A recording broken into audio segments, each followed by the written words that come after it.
नमस्कार, आपल्या सर्वांचे चटपटीत आजीमध्ये स्वागत आहे. मी आज तुम्हाला अमूलचे आईस्क्रीम बनवून दाखवते. इथं मी 1 लिटर दूध चांगले थोडे अर्धे आटवून घेतले आहे. त्याला इथे सारखे हलवत राहायचे आहे, खाली चिटकू द्यायचे नाही दूध भांड्याला. मीडियम गॅसवर जवळपास आपल्याला इथे अर्धा तास लागतो. बघू शकता तुम्ही, ते दूध आपले आता चांगले घट्ट झाले आहे. मी गॅस बंद करून घेतला आहे. शेअर करा, लाईक करा, सबस्क्राईब करा, घंटीचं बटन दाबायला विसरू नका.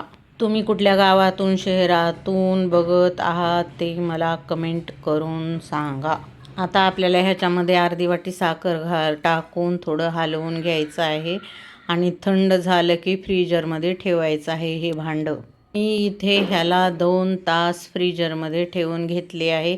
बघा आता हे किती असं खाली थोडंसं होऊन बसलेलं आहे घट्ट बुडाला. आता ह्याला मी थोडं रवीनं फेटून घेते. आता ते एवढं थोडंसं दिसत होतं, आता ते फुगून आता बघा किती वर आले, आता जास्त वाटत आहे. आता ह्याच्यामध्ये मी थोडंसं केसर टाकून घेते आणि थोडेसे मनुके टाकते. आजचं क्रीम आपल्याला अगोदर किती थोडं वाटत होतं, पण आता फेटल्यावर बघा किती जास्त फुगून वर आलं आहे. असं फेटून घेतल्यामुळं आईस्क्रीम एकदम सॉफ्ट आणि छान होते. आता ह्याच्यामध्ये 2 चमचे कॉर्नफ्लॉवर टाकून घेते. व्यवस्थित मिक्स करून घ्यायचे आहे ते आपल्याला.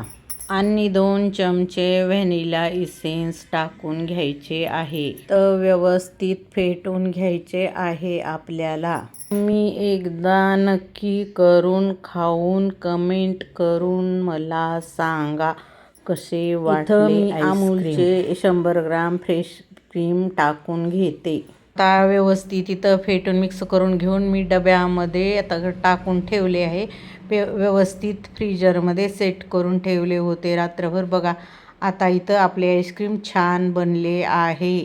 घरीच बनवलेले आईस्क्रीम आपले खूप टेस्टी आणि सॉफ्ट छान झालेले आहे. असेच नवीन नवीन व्हिडिओ बघण्यासाठी चॅनलला सबस्क्राईब करा, घंटीचं बटन दाबायला विसरू नका.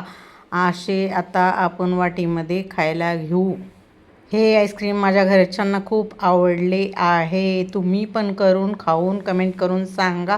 असेच नवीन नवीन व्हिडिओ बघण्यासाठी चॅनलला सबस्क्राईब करा, घंटीचं बटन दाबायला विसरू नका. शेअर करा, लाईक करा, सबस्क्राईब करा.